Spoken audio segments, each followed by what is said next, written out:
Good morning दोस्तों, एक बार फिर से आपका स्वागत है आपके अपने चैनल देवभूमि करियर पॉइंट पर। आशा करता हूँ आप सभी लोग स्वस्थ होंगे, काफी अच्छी आपकी स्टडी चल रही होगी। तो आज देखेंगे Uttarakhand GK PYQ session part 47। जैसा कि मैं आपको बता चुका हूँ, इससे पूर्व मैं आपको 2024 तक के जितने भी एग्जाम हुए थे उसके जो पीवाईक्यू हैं उत्तराखंड जीके, सामान्य हिंदी और जीएस के कवर करा चुका था। आजकल जो मैं आपको पीवाईक्यू सेशन दे रहा हूँ इसमें मैं 2025 के जो भी पेपर हुए हैं उसमें जो उत्तराखंड के सामान्य हिंदी के और जीएस के प्रश्न पूछे गए हैं उन पे आधारित ये पीवाईक्यू सेशन करा रहा हूँ। आज इसी क्रम में हम देखेंगे यूके जीके पीवाईक्यू का पार्ट 47। इसके अतिरिक्त आपको यूट्यूब चैनल पे करंट अफेयर्स की टेस्ट सीरीज दी जा रही है जिसमें हम जनवरी 2025 से लेकर दिसंबर 2025 तक के सभी महत्वपूर्ण नेशनल इंटरनेशनल करंट अफेयर्स का रिवीजन करेंगे। उसके बाद मैं आपको उत्तराखंड करंट अफेयर्स कराऊंगा जनवरी 2025 से दिसंबर 2025 तक के। तो काफी महत्वपूर्ण करंट अफेयर वाला जो सेशन है, प्लेलिस्ट है, करंट अफेयर एग्जाम डोज है, उसको भी आपने फॉलो करना है। अन्य बाकी कंटेंट तो आपका हमेशा ही काम करेगा। Special fact class, revision Mahakumbh classes, Kumaoni Garhwali लोकोक्ति शब्दावली, जो भी सेशन आपको दिया जा रहा है काफी महत्वपूर्ण है, उपयोगी है आने वाली सभी परीक्षाओं के लिए, इसको फॉलो करें।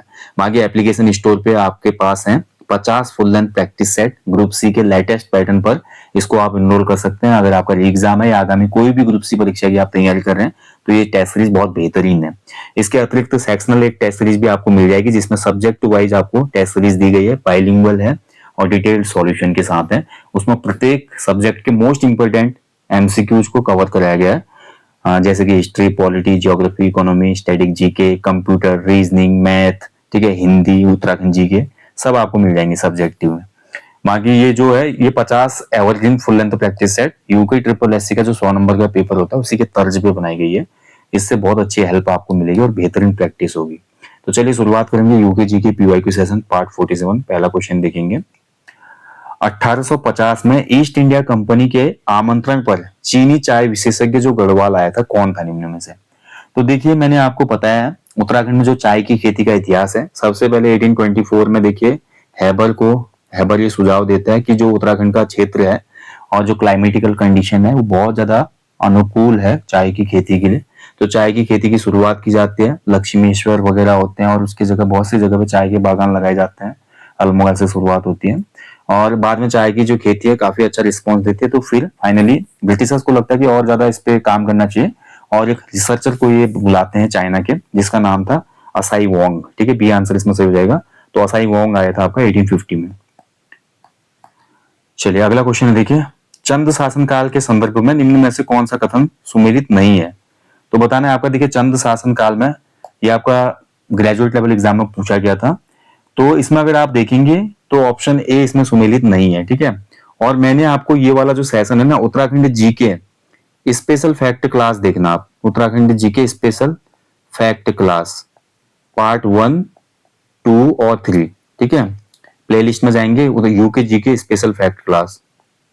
इसका जो पार्ट 1 है, पार्ट 2 है, पार्ट 3 में मैंने ये सब कराया। चंद्रवंश में जो पदाधिकारी था किसका क्या काम था। तो इसमें जो था सुमेलित नहीं था, ऑप्शन है चकुआ। चकुआ जो था ना चंद काल में, ये अपराधियों को, जो भी अपराधी होते थे, अपराधियों को चाबुक मारता था। जो चाबुक मतलब कोड़े, चाबुक मारने वाला था ये। ठीक है, अपराधियों को जो दंड मिलता था ना, राजा दंड देता होगा मान लीजिए, या न्याय अधिकारी दंड देता होगा कि इसको इतने कोड़े लगाए जाए, इतने चाबुक लगाए जाए। तो चाबुक जो मारता था उस चाबुक मारने वाले को चकुआ कहा जाता था। ठीक है, सेल खाना जहां पर चंद शासक गोला बारूद और अन्य चीजें रखते थे, जो भी आपका मतलब युद्ध से संबंधित क्या थे, वेपन वगैरह थे, इसको सेल खाना कहा जाता था। ठीक है, इसके बाद अगर बात करें हमारा जागी, राजा और दरबार के लोगों को घड़ियाल बजाकर जगाने वाला कर्मचारी, सही है।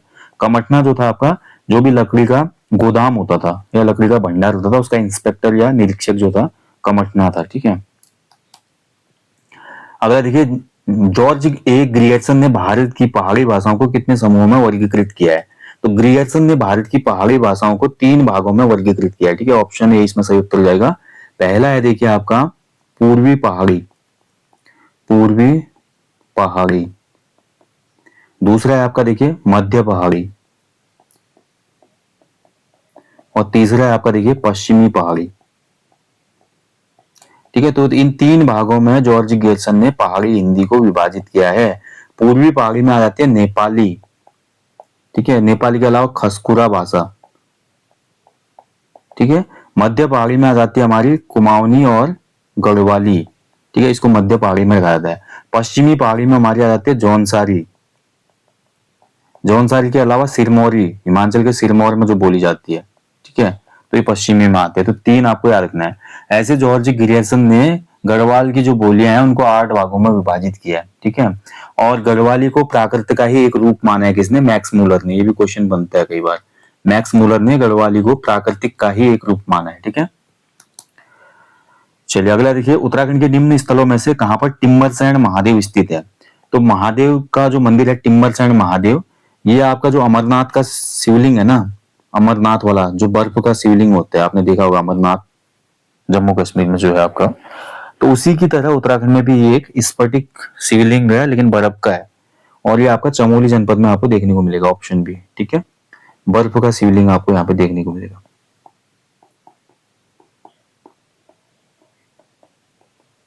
अमरनाथ के तुल्य है।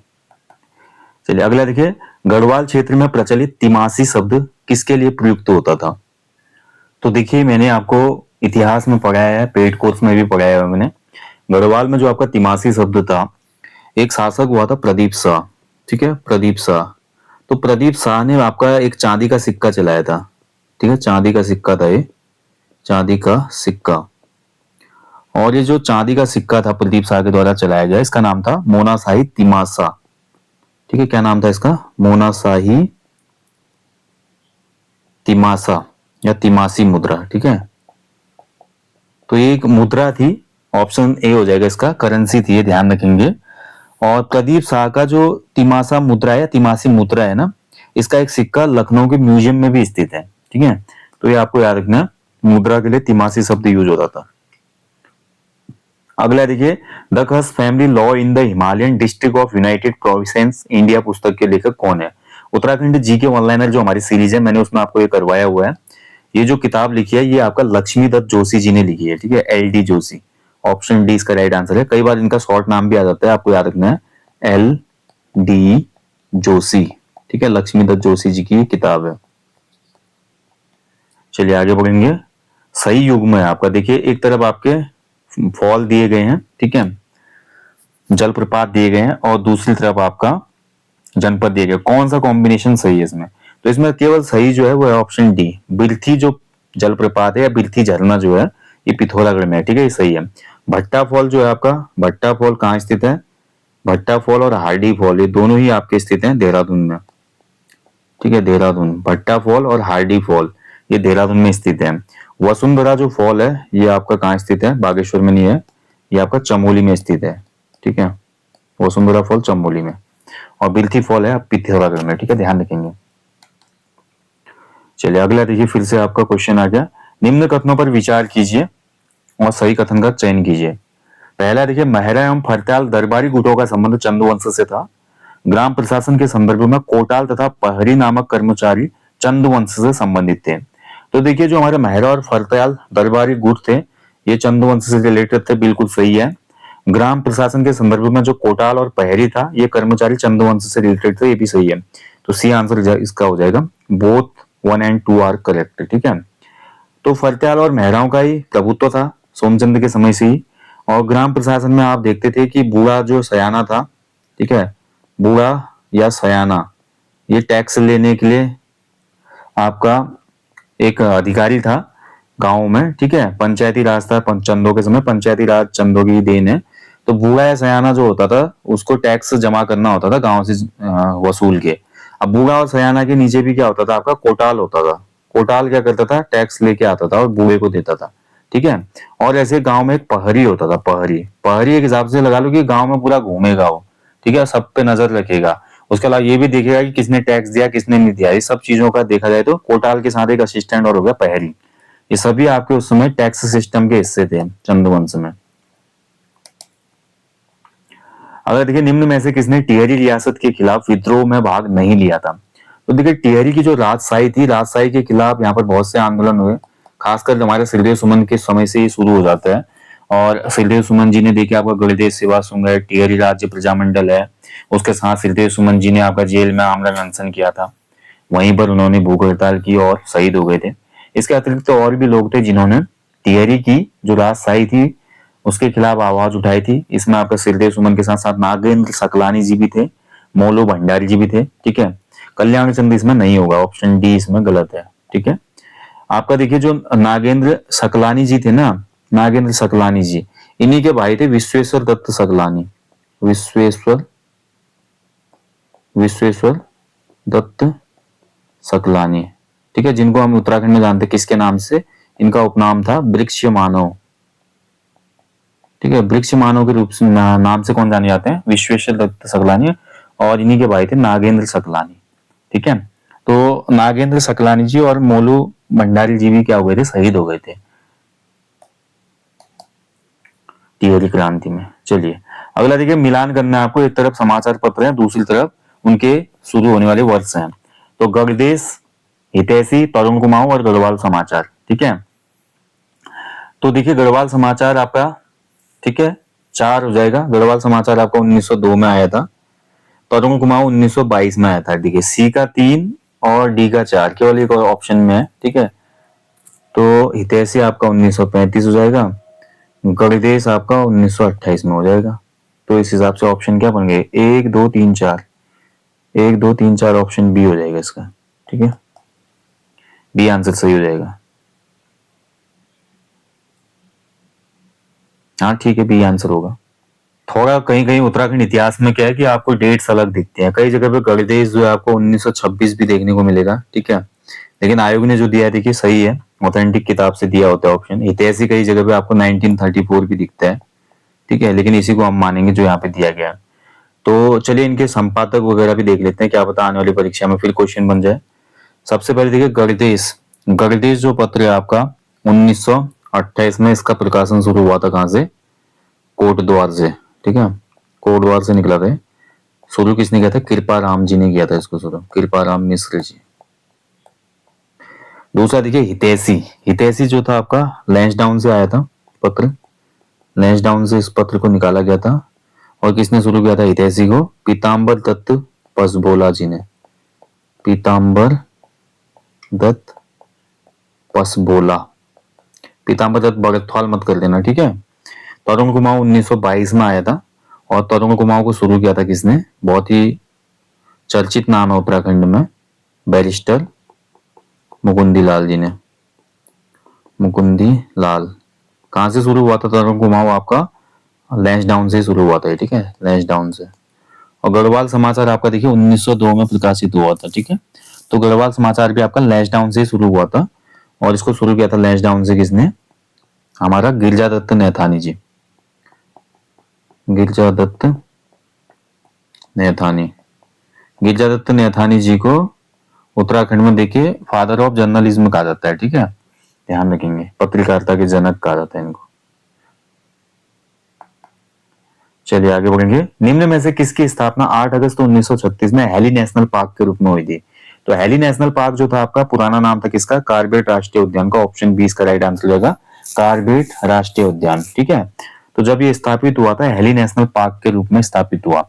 उसके बाद देखिए जब जिम कार्बेट की मृत्यु हुई तो जिम कार्बेट को श्रद्धांजलि देने के लिए इस पार्क का नाम 1957 में जिम कार्बेट पार्क किया गया। ठीक है, जिम कार्बेट जो पार्क है आपका 2 जनपदों में विस्तृत है, आपका नैनीताल और पौड़ी में, नैनीताल और पौड़ी गढ़वाल में।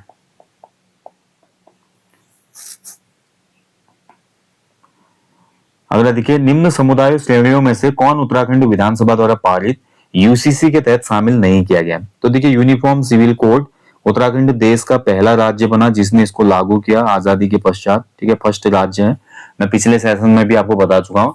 गोवा देखिए आपको लगता होगा, लेकिन गोवा में 1867 से ही यूसीसी लागू थी पुर्तगालियों के समय से, और पुर्तगालियों से जब देश आजाद हुआ 1961 में, तो 1962 से भी ये यूसीसी कायम रही, उन्होंने कोई अपना बनाया नहीं गोवा वालों ने। ठीक है, जो पुर्तगालियों के समय से था वही कॉलोनियल वाला सिस्टम जारी था। जबकि बात कर रहे हैं उत्तराखंड देश का पहला राज्य बना जिसने यूसीसी को लागू किया। अभी दूसरा राज्य बनने की तर्ज पे गुजरात, गुजरात विधानसभा ने यूसीसी विधेयक को पारित कर दिया है। ठीक है, अब बात कर लीजिए उत्तराखंड में आपका केवल जो आपका अनुसूचित जनजातियां हैं इनको शामिल नहीं किया गया यूसीसी में। अनुसूचित जनजाति यानी कि जो एसटी समुदाय हमारा, ठीक है, भोटिया, जौनसारी, राजी, थारू, बुक्सा, तो इन 5 जनजातियों को यूसीसी से अलग रखा गया है, क्योंकि जनजाति के अपने ट्रेडिशन होते हैं, जनजाति का अपना कल्चर होता है, ठीक है। तो यूसीसी दायरे से इनको बाहर रखा गया ताकि जो इनकी कल्चर है, इनकी जो भाषा है, इनका जो अन्य चीजें हैं वो संरक्षित रहे। तो अनुसूचित जनजाति इसमें शामिल नहीं है, ये ध्यान रखना आपने। अगला देखिए, सोमनाथ मासी मेला के संबंध में निम्न में से कौन सा कथन सही नहीं है। तो सोमनाथ का जो मेला होता है मासी, ठीक है, ये मासी मेला आपका अल्मोड़ा में आयोजित होता है, अल्मोड़ा में, ठीक है। अब इसमें देखिए, मेले में नदी में पत्थर फेंककर पानी उछालने की प्रतियोगिता होती है। तो पहला जो कथन है इसमें बिल्कुल सही है, ठीक है, पहला कथन बिल्कुल सही है। मेले में सामूहिक रूप से मछली पकड़ी जाती है, बिल्कुल सही है। जैसे मोड़ मेला होता है आपका जौनसार बावर वाला, उसी की तर्ज पे ऐसा यहाँ पे किया जाता है। पहली रात्रि के मेले को साइटिया कहा जाता है, ये भी बिल्कुल सही है। इसमें मेले में बैलों का व्यापार होता है, ये गलत हो जाएगा, ठीक है, ये कथन सही नहीं है। देखिए, सोमनाथ का जो मेला है ना, ये पशु क्रय विक्रय का मेला माना जाता है, पशु क्रय विक्रय होता है यहाँ पे, ठीक है, क्रय विक्रय। जैसे हमारा राजस्थान में एक मेला होता है ना, तो राजस्थान में जो मेला होता है पशुओं ऊंटों के क्रय विक्रय से संबंधित, पुष्कर मेला वगैरह, इसी तर्ज पे आपका सोमनाथ मेला भी होता है, लेकिन ये पशु क्रय विक्रय होता है इसमें। अब पशु में देखिए, मवेशी में सभी आ जाते हैं, हमारी गाय आ जाती है, ठीक है, भैंस आ जाती है, बकरी आ जाती है, भेड़ आ जाती है, ठीक है, तो सभी मवेशी आते हैं इसमें। इसमें केवल स्पेशली बैल नहीं है, तो इसलिए ये ऑप्शन इसमें गलत हो जाएगा, ठीक है, केवल बैल का व्यापार नहीं होता इसमें। चलिए अगला देखिए, वास्तुशिल्प उत्कृष्ट कृति गर्तांग गली कहाँ स्थित है। गर्तांग या गणतांग गली इसको कहा जाता है, गणतांग गली, ठीक है। गणतांग गली जो है आपका, जब इंडो चाइना हमारा ट्रेड होता था, तो इंडो चाइना ट्रेड के दौरान जो हमारा उत्तरकाशी वाले रीजन का रास्ता था, इसी गणतांग गली से होकर गुजरता था। उसमें भोटिया लोगों ने अपने लिए रास्ता बनाया हुआ था, ठीक है। बहुत ही एक अद्भुत नमूना अगर आप देखेंगे इस गणतांग गली को, तो ये आपका नेलांग वैली में देखने को मिलेगा आपको। नेलांग घाटी जो है, नेलांग घाटी, नेलांग घाटी को उत्तराखंड का लद्दाख कहा जाता है, ठीक है, ये उत्तरकाशी में स्थित है, ध्यान रखना आपने, ऑप्शन बी। तो मतलब जो नेलांग घाटी है ना, नेलांग घाटी में आप देखेंगे चट्टान है, चट्टान में मतलब लकड़ी का रास्ता बनाया गया है। चट्टान में लकड़ी को एक हिसाब से जैसे पुल होता है ना, वैसे चट्टान में लकड़ी का पुल जैसा बनाया गया है और रास्ता जाता है आगे को, ठीक है। तो बड़ा ही अद्भुत है, अगर आप देखेंगे, सर्च करके देखिएगा। निम्न में से कौन सा युग्म सुमेलित नहीं है। तो बताना है कौन सा सही नहीं है। खासपट्टी वन आंदोलन बेलमती देवी के द्वारा आयोजित किया गया था, नेतृत्व किया गया था, सही है। बयाली वन आंदोलन चंदन सिंह राणा जी के द्वारा, बिल्कुल सही है। रक्षा सूत्र आंदोलन जो है आपका चंडी प्रसाद भट्ट, ये गलत हो जाएगा। मैती आंदोलन कल्याण सिंह रावत, मैती जी के द्वारा इसको किया गया था ग्वालदम से, ठीक है, ये सही है। रक्षा सूत्र जो आंदोलन था उत्तराखंड राज्य में, ये आपका किसने शुरू किया था, सुरेश भाई ने, सुरेश भाई। इसमें जो है पेड़ों को रक्षा सूत्र बांधा जाता है, ठीक है, ताकि कोई काटे ना उसको। चलिए अगला देखिए आपका, निम्न में से कौन सा कथन सही है, सही कथन बताना आपने। वर्ष 2024 में जारी भारत में हिम तेंदुआ जनसंख्या आकलन कार्यक्रम की रिपोर्ट के अनुसार भारत में 718 हिम तेंदुए हैं, जिनमें से 124 उत्तराखंड में। भारत में सबसे अधिक हिम तेंदुओं की आबादी उत्तराखंड में है, ठीक है। तो इसमें केवल कथन एक सही है, कथन दो इसमें गलत है। भारत में सबसे ज्यादा जो हिम तेंदुए हैं, स्नो लेपर्ड हैं, वो आपका लद्दाख में स्थित है। सबसे ज्यादा आपका हिम तेंदुए कहाँ स्थित है, लद्दाख में, ठीक है। तो कथन एक सही हो जाएगा, केवल ऑप्शन ए। उत्तराखंड में कितने थे, 124 हिम तेंदुए थे, ठीक है, ये याद रखना डेटा। चलिए नेक्स्ट देखिए आपका, सूची 1 को सूची 2 से सुमेलित करना है आपको, ठीक है। एक तरफ आपका देखिए खिलाड़ी दिए गए हैं और दूसरी तरफ उनका खेल दिया गया है, ठीक है। चलिए सबसे पहले देखिए, अगर बात करें हमारा विशेष भृगुवंशी, बॉबी धामी, निवेदिता कार्की, ठीक है। तो मनोज सरकार देखिए सबसे पहले पैरा बैडमिंटन खिलाड़ी हो जाएंगे इसमें। निवेदिता कार्की की मैं बात करूं देखिए आपका, तो इनका संबंध है आपका किससे, बॉक्सिंग से। बॉबी धामी का संबंध है आपका हॉकी से, ठीक है। और विशेष जो भृगुवंशी हैं, ये आपके बास्केटबॉल से संबंधित है, ठीक है। तो इसका ये जो है राइट आंसर हो जाएगा। तो ऑप्शन हो जाएंगे इसके, कूट हो जाएगा इसका ABCD में। ए का हो गया 3, बी का हो गया 1, सी का हो गया 4 और डी का हो गया 2। 3 1 4 2 हो जाएगा इसका। चलिए ऐसे कुछ खिलाड़ी हैं जिनका नाम याद रखना चाहिए आपने। स्नेह राणा जो है हमारी, स्नेह राणा, इनका संबंध है क्रिकेट से। ऐसे तारा रावत, तारा रावत का संबंध भी हमारा, ठीक है, क्रिकेट से है। प्रेमा रावत भी है एक, ठीक है, ये भी याद रखना है आपने। एक नाम और जोड़ दीजिए इसमें, एकता बिष्ट, ठीक है, एकता बिष्ट, ये भी आपका क्रिकेटर है, रह चुकी है, खेलती है। स्नेह राणा वर्तमान भारतीय टीम में खेलती है। प्रेमा रावत देखिए आईपीएल से सुर्खियों में आई थी, ठीक है। ऐसे अगर मैं बात करूं मेल क्रिकेटर में भी बहुत से नाम उत्तराखंड से हैं, ठीक है। चलिए आगे बढ़ेंगे। इस पर्व का आरंभ बिरुड़ पंचमी के साथ होता है तथा समापन गमरा महेश्वर की मूर्तियों के विसर्जन के साथ होता है। पूर्व कथित विवरण में से निम्न में से कौन सा उत्सव जुड़ा है? तो ये कथन जो है आपका, ये जुड़ा हुआ है किससे? सातों आठों पर्व, ठीक है। सातों आठों जो पर्व होता है भादो माह में आयोजित होता है, कुमाऊं क्षेत्र में खासकर बहुत ज्यादा पॉपुलर है। इसमें क्या होता है, आपकी घास फूस से द्वारा जो भी घास फूल वगैरह होते हैं, इससे आपकी गमरा और, ठीक है, महेश्वर, गमरा महेश्वर बोलते हैं इसमें।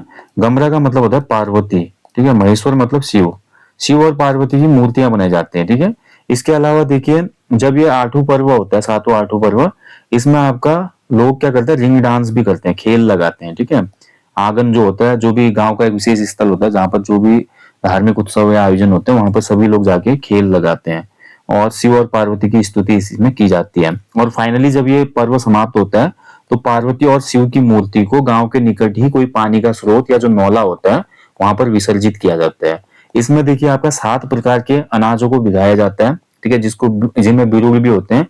तो जो भी हमारे चना हो गया, मटर हो गया, इस प्रकार के जो कली वाले फल होते हैं, ठीक है, तो इन फल मतलब ऐसी दालों को या फलों को क्या होता है, भिगाया जाता है और उसके बाद अनाज फल को भिगाया जाता है। उसके बाद इनको जिस दिन गमरा का मतलब दिन कंप्लीट होते हैं, जैसे कि जितने दिन तक ये पर्व चलता है, तो अंतिम दिन जिस दिन उत्सव का समापन होना होता है उस दिन इन सभी भिगाए हुए अनाजों को भूना जाता है और कुछ को सिर में भी रखा जाता है जिससे आशीर्वाद देते हैं बूढ़े लोग, ठीक है। तो ये बहुत ही एक महत्वपूर्ण पर्व है, जो भी कुमाऊं क्षेत्र के लोग हैं इससे भली भांति परिचित होंगे वो सातों आठों पर्व। अगर देखिए पिथौरागढ़ का गैत्यार त्योहार किससे संबंधित है? तो पिथौरागढ़ में जो गैत्यार होता है, स्पेशली जो खतड़वा त्योहार होता है, खतड़वा खतड़वा त्योहार है ना, इसके पीछे भी पूरी कहानियां अलग अलग, जैसे कि लक्ष्मी चंद जब 8वीं बार युद्ध जीता तब हमारा खतड़वा त्योहार मनाया गया, ऐसा बोला जाता है। लेकिन बहुत से लोग बोलते हैं ये गाय या जो हमारे मवेशी हैं उनकी रक्षा के लिए ये त्योहार मनाया जाता है, ठीक है। और इसको गै त्योहार भी कहते हैं क्योंकि इस दिन गाय भैंस जो भी मवेशी होते हैं उनकी खूब सेवा की जाती है और उनको भोग भी खिलाए जाते हैं, खूब घास खिलाया जाता है, उनकी साफ सफाई, बहुत सी चीजें इस दिन होती हैं। तो कुल मिलाकर ये पशुओं की रक्षा के लिए मनाया जाता है, ठीक है, गै त्योहार। कई जगह पर क्या करते हैं, जो चावल होता है ना, चावल पीसते हैं, चावल पीस कर जो बिस्वार बनाया जाता है जिससे ऐपड़ भी बनाए जाते हैं। तो चावल पीस के जो बिस्वार होता है, इस बिस्वार की थाप जो होती है, यानी कि चावल का बिस्वार होता है ना, उसमें बिस्वार में क्या करते हैं, कटोरे को, उल्टे कटोरे को डालते हैं, फिर वो बिस्वार जो उल्टा कटोरे पे लगता है उसको पशु के शरीर पे ठप्पा मारते हैं, ठीक है। तो इस प्रकार से भी ये गै त्योहार मनाया जाता है। ऐसे जब हमारे दीपावली के आसपास गोवर्धन पूजा वगैरह होती है तो उस समय भी ये चीजें करी जाती हैं। तो ये सब होता है कि पशुओं पर किसी भी प्रकार की आपत्ति ना हो, कोई भी रोग ना आए, कोई भी ऐसी सुपर नेचुरल पावर या ऐसी जो शक्ति है जो जिससे कोई असर हो, तो ये असर मवेशी पे ना हो, मवेशी स्वस्थ रहे, दुधारू रहे और हट्टा कट्टा रहे, इसके लिए त्योहार मनाया जाता है गै त्योहार। उत्तराखंड का समाचार पत्र समय विनोद किन किन भाषाओं में छपता था? बहुत ही महत्वपूर्ण क्वेश्चन है, देखिए समय विनोद से बार बार क्वेश्चन पूछता है एग्जाम में। तो समय विनोद जो था आपका हिंदी और उर्दू में छपता था, ठीक है, हिंदी और उर्दू में। ऑप्शन डी हो जाएगा इसका उत्तर। समय विनोद का प्रकाशन आपका कब हुआ था? 1868 में। कहां से निकलता था? जसपुर से, जसपुर से ये पत्र निकलता था और इसके संपादक कौन थे? जयदत्त जोशी, जयदत्त जोशी जी, ठीक है। 10 साल तक ये पत्र चला और उसके बाद 1878 में ये पत्र बंद हो गया था और ये राज्य में पहला हिंदी और उर्दू का पत्र था, ध्यान रखेंगे।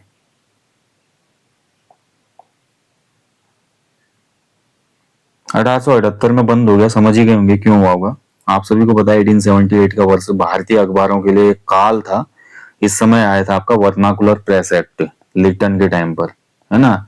जिन्होंने भी फिरंगियों के खिलाफ लिखा उनके समाचार पत्र बंद, समाचार पत्र की जो एजेंसी थी उस पर बहुत बड़ा जुर्माना और आदमी जुर्माना भरने में रह गया पूरा जिंदगी भर। फिर उसके बाद अगर देखिए सही मिलान करना है, एक तरफ युद्ध दिए गए हैं, दूसरी तरफ उनसे संबंधित वर्ष दिए गए हैं, कौन सा युद्ध कब हुआ था। ठीक है, तो देखिए सबसे पहले अगर बात करें हमारा तामाढौंड का जो युद्ध हुआ था, तामाढौंड का युद्ध हुआ था आपका 1755 में। ठीक है, बग्वाली पोखर का जो युद्ध हुआ था ये आपका 1779 में हुआ था।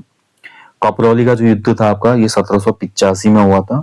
खोरबुगा का युद्ध हुआ था आपका 1804 में। यहीं पे प्रद्युमन साहब वीरगति को प्राप्त हुए, गढ़वाल में पंवार वंश समाप्त हो गया था। तो 2-1-4-3 हो जाएगा। ठीक है, ABCD कोड की मैं बात करूं तो 2-1-4-3। चलिए आगे बढ़ेंगे। एक जिला एक उत्पाद योजना के आधार पर सूची 1 को सूची 2 से सुमेलित करना है। ये मैं आपको वीडियो दे चुका हूं, जरूर देखिएगा। उत्तराखंड में ODOP वाला, 1 डिस्ट्रिक्ट 1 प्रोडक्ट वाला, बहुत अच्छे से मैंने समझाया है, ट्रिक भी बताई याद करने की। तो इसमें आपको मैच करना था कि कौन से जिले का कौन सा उत्पाद है इसमें। ठीक है, अब सबसे पहले देखिए चमोली जो था आपका, चमोली इसमें किसके लिए रखा गया था, तो चमोली आपका मछली आधारित उत्पाद, ठीक है, जो भी होंगे चमोली। उधमसिंह नगर की मैं बात करूं तो उधमसिंह नगर आम आधारित उत्पाद। हरिद्वार की बात करें तो हरिद्वार जो था आपका मशरूम। बागेश्वर जो है कीवी आधारित उत्पाद। तो जो हमारा कोड बन रहा था इसमें ABCD, तो कोड में आपका हो जाएगा 3-4-1-2। ठीक है, चलिए आगे बढ़ेंगे। तो ये था लास्ट क्वेश्चन भैया आज। उत्तराखंड PYQ सेशन देखा हमने, और आशा करता हूँ देखिए 2025 के जो पेपर हैं उनके जो PYQ हैं उसको शामिल कर रहा हूँ। लगभग हो चुके हैं कवर, शायद 1-2 वीडियो और आएंगे इसमें उत्तराखंड में, हिंदी में और GS में। ठीक है, लेकिन ये PYQ सेशन बहुत महत्वपूर्ण है। PYQ से हमें वास्तविक तौर पे पता चलता है कि एग्जामिनर कैसे प्रश्न बना रहा है और भविष्य में उस प्रश्न के आसपास के कौन कौन से फैक्ट बन सकते हैं। जिस दिन आप ये समझ जाएंगे उस दिन आधा पेपर आपका क्रैक हो जाएगा। आधा पेपर आपकी मेहनत, कंसिस्टेंसी और आपके आत्मविश्वास पर निर्भर है। इसी उम्मीद के साथ दोस्तों कहूंगा कि अपने जीवन में एक पेड़ अवश्य लगाएं और लोगों को भी इसके लिए अवेयर कराएं। बाकी जल्दी मुलाकात होगी नेक्स्ट सेशन में। Thank you for watching. जय हिंद, जय देवभूमि।